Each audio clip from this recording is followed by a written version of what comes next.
Welcome back to Real Estate Matters here on the Money Matters Radio Network. I'm joined in studio today by my co-host, Peter. I should probably mention that I'm your host, Bob Gallagher. Sometimes I forget to do that. And our special guest, Steve Smith from Coldwell Banker. How you doing, Steve? I'm doing great, Bob. Thanks for having me. Hey, Steve. How are you? I'm doing great, Peter. Good. How are you? Good. So we're talking today about the exciting process of buying a house. And it's something we talk about a lot here on Real Estate Matters, coincidentally enough. One of the things we were talking about before we got started today during the last commercial break, Steve, we were talking about how you prep a house for sale. You know, if you're talking to somebody that's just about getting ready to put the house on the market, you were saying there's a lot of stuff you got to do before you get to the point of actually pulling the trigger. Sure. You know, some of the things as realtors, as listing agents, we really like to be as part of the process for as long as a period as possible. Right. As soon as people start thinking about it, because there's usually a couple of pieces to it. You know, as somebody's trying to think about, do I want to move up in size? Do I want to move? Am I downsizing? And, you know, a piece of that, you know, they're always usually focused on what can my money buy on the other side of things. Right. But there's the other piece of that is what is the value of your current property. Right. And people always think it's worth exactly what the market realistically thinks it's worth, correct? Yeah, right. Nobody ever has any misconceptions. No, they're never thinking they're priced higher than they really are. Right. Yeah. So if they painted the house, I mean, that adds what, $100,000 worth of value? I was going to say 75, but it's up in that range somewhere. So, you know, there's lots of things that need to be done, and people, I think, typically underestimate how much work it is to really prepare the house. You know, it's hard to step outside of what you're looking at on a daily basis. Right. But you've really got to, you know, as you're pulling into the property, looking at if you've got a garage, you know, what's the garage look like from the outside as you're pulling up to it? What's the walkway, the front door, and all that stuff? You're looking at the trim. You're looking at, you know, the paint and even the color of the front door. And the curb appeal, right? The curb appeal of it. And that's huge. And, you know, decluttering and just doing all those things and boxing stuff up in the house. I think clutter is one of the biggest problems that selling brokers have to deal with. People have so much stuff in there, and it's so important to get all of those pictures off the walls and all those the knickknacks and so on. Get them off the tables and just try to show what the room is going to look like. Yeah, and it's hard. And people, you know, they're still living in their homes. And it's hard for people to live in their home and get rid of all of that stuff. Right. But buyers, you know, it makes the rooms in the house look smaller. It, you know, and there's no reason, if they're going to be moving, if your heart is really in it as a seller anyway, box that stuff up, get those big totes, box everything up, put it in the basement and stack it up. Make it look like you're an organizational guru. You know, get everything all stashed up in racks down in the basement and organize it, label it, and, you know. So it still looks neat and organized. So it still looks neat and organized, but, you know, make sure you have a place for everything. Clean off the counters.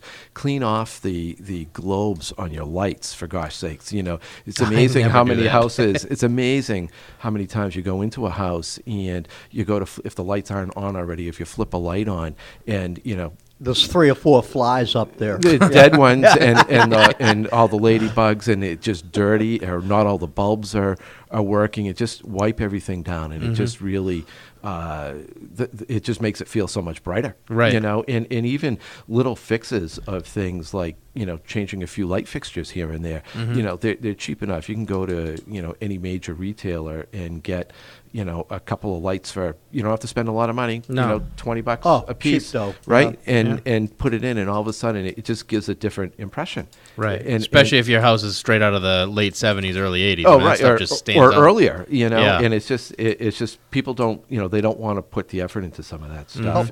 Last year we had one, and there was a beautiful laundry room on the second floor. When you opened up the doors to look into the laundry room, it looked like part of Goodwill.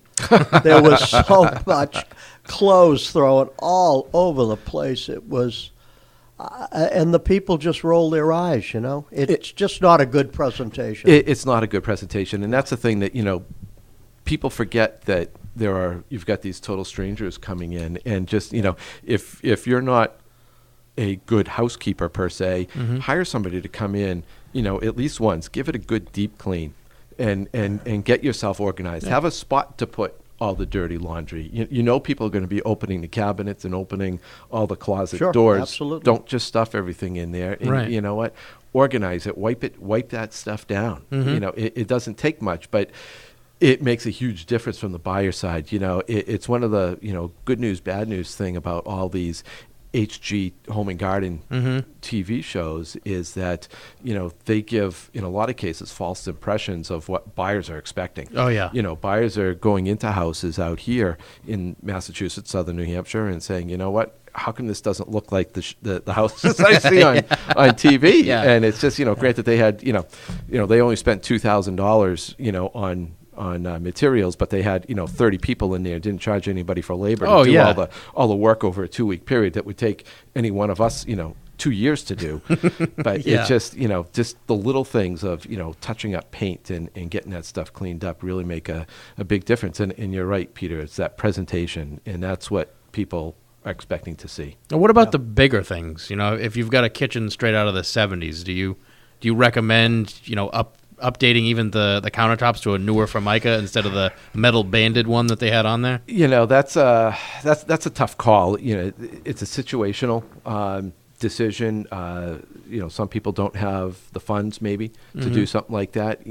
Just replacing a countertop is a relatively cheap fix. Even if you put a new laminate top on, Right. you can get them. They're so many different styles now. They look just like granite, and some Right. of them you have to go up and They touch. do, don't they? Yeah. It's amazing. You can even refinish, a laminate countertop. I saw that. With there's some paints out there that Yeah. you can have to refinish them, and it's amazing what they look like. It's just it changes that old yellow or Harvest Gold. Harvest Gold colors into something that is much more modern. Right. And changing the hardwood. So you have to look at if the kitchen is going to be a style that's a new buyer is going to come in and remodel anyway. And that's the price point of the house. It really doesn't make sense to go in and put money into something that somebody's going to turn around and rip out. Price the house accordingly. Yeah. Now, If you know that that's going to happen, then Exactly. why waste Right, that yeah, money? because you get some of these that might have the old style plywood cabinets from the 50s Right. or Yeah. something, right? Are you going to put a granite countertop on top of No, those? wouldn't support it anyway. Yeah. And while I'm thinking of it, if you're tuned in right now and you're listening to Steve talk about what you should do to get your house ready to sell, and you're interested in having him talk to you or come out and see the place and talk to you about what you might be able to sell it for, you should give him a call at 978-808-5284. Again, that number is 978-808-5284.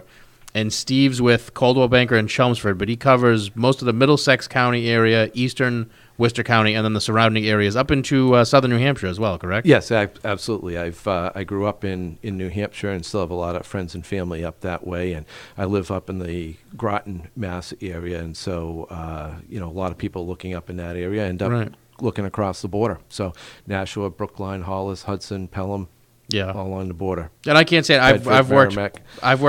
personally with Steve on many deals over the last couple of years. And they've actually gone through. They have. They have. Amazingly. They have. And Steve, he knows a lot about real estate. He really knows his stuff, especially the areas that he covers. And if you're on the fence, if you're thinking about putting a house on the market, we were talking about this earlier too. The advantages to listing now as opposed to waiting until middle of April. Inventory is low Right. now, across the whole general region, and every realtor I talk to is feeling the same thing. Appraisers I've been talking to, they're all feeling the same thing, that there's no inventory out there. I was talking to an appraiser at a listing of mine in Lowell last week, and he was from Boston. He's like, I never come out here, but I've got nothing going on right now. Right. So I'm coming out here to take this job. There's just minimal inventory, so the buyers don't really have anything good to look at. And it seems like a lot of the sellers are waiting for the snow to end, if it ever does, this year. Yeah, it may not. And just to be able to get their houses ready. It's hard to be thinking about spring with all this weather that we've been having these last couple of weeks. Right. So, now's the time to really, again, get your house ready, because it's going to take probably a little bit longer than you think to get it ready, to prepare it, to get it in that HGTV condition. Right. And then to get it on the market before 30 other homes in your price range in your town get on the market. Well, that's You the wanna beat thing. them. If you wait until everybody else puts their house on the market, you're just going to have to compete with them. You're 1 in a million, and Right. I'd rather be 1 of 10 than 1 in a million. Exactly. To support what Steve is saying, in my many, many years of experience, I have yet to see a late December and January and February with this many purchase buyers out there. Right. Focused and looking on a daily basis. And we need to get some inventory out there for them. Right. And what's driving it is probably the fear of prices going up and the fear of interest rates going up. Right. Yeah. So It's you a legitimate don't- fear too. Yeah. Oh, yeah.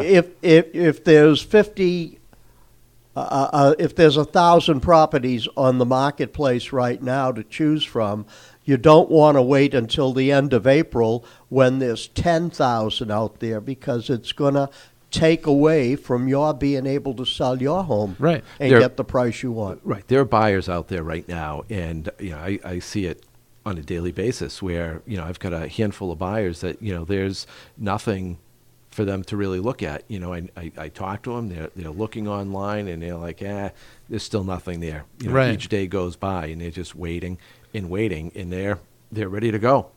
They've been pre-approved from Ross Mortgage already, and so they're waiting for that right house. And why don't we talk about that? The importance of being pre-approved before you actually start looking for a house. Nothing worse than people.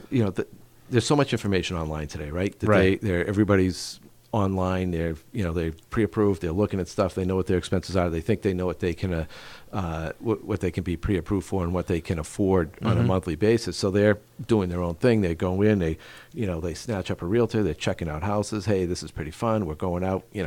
Every couple of weeks, looking at a half a dozen homes. And next thing you know, they fall in love. And then they say, oh, I guess I got to get that pre-approval in hand.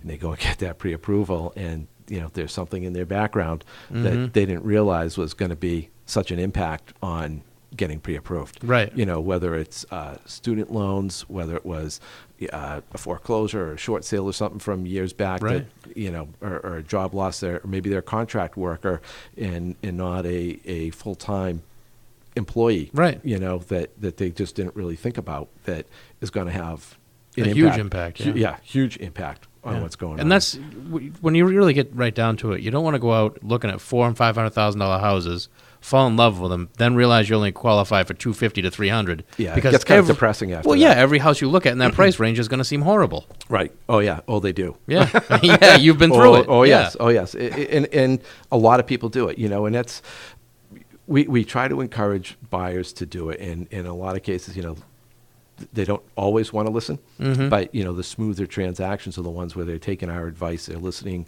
to us, because we've been through these before. I've been doing this for 11 years now, and averaging 25 to 30, little over 30 transactions a year.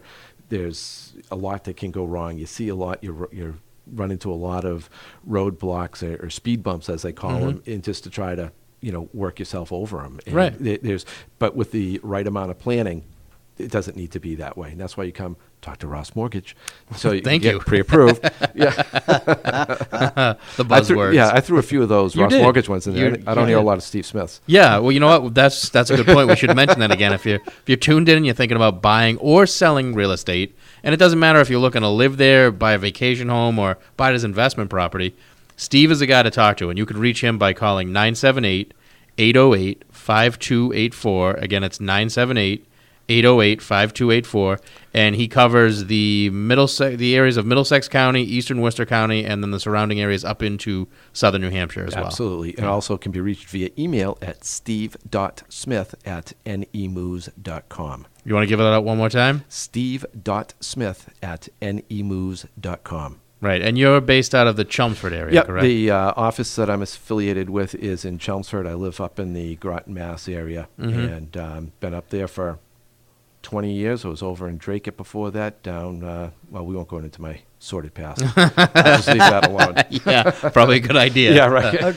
Groton is a very nice area. Oh, it's pretty Yeah, up very there. nice. It's pretty. I mean, it's certainly changed a lot over the last 20 years since we've been there as well. Yeah. But it's, you know, I used to, when I was in the corporate world, I used to commute down to the Bedford, Billerica area back in the day when Route 3 was only 2 lanes. I remember that. Yeah. Yeah. Two lanes that were basically a parking Lot. Yeah. Now, yeah, and remember being in snowstorms, just sitting there, shutting the car off and just waiting. Yep, Cars because to that's all move. you could do. That's all you could do is just sit and wait. Yeah. Yeah, it was crazy. Well, now they've expanded it to 4 lanes, and they still sit and wait. Yeah, Yeah. it's not that bad anymore. I come down once in a while, but it's you know, it's still tough. But you know, Yeah. there's a lot of people that work flex schedules and so forth. So Yeah, and that area is really getting developed. I mean, Burlington is becoming its own metropolis it's now. unbelievable. Yeah, there's a lot of activity. There is not a plot of land in Burlington to build a new house.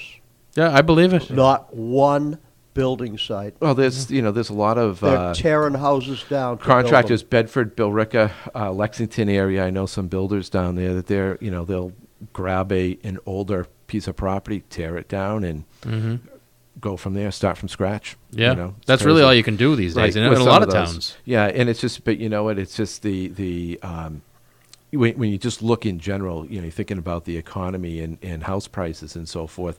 There's a lot of construction going on, whether it's office buildings, you know, in addition to new build homes and so forth that are going on out there. So it's just, I think, an overall sign that the economy is improving. It is. You It know, is. even out where I am out in the boonies, Littleton in 495 area, they've got a huge complex going in out there where there's Yeah. going to be like a 100 room hotel and movie theaters and That's grocery nice. stores and all that stuff. That's nice. We're going to have to take a break for commercials.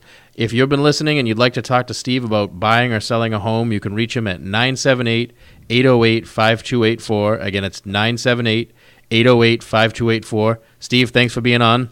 Great. Thank you, Bob. Thank you, Fred. Great. Steve, And thanks. We'll be Great back job. after this. Yep.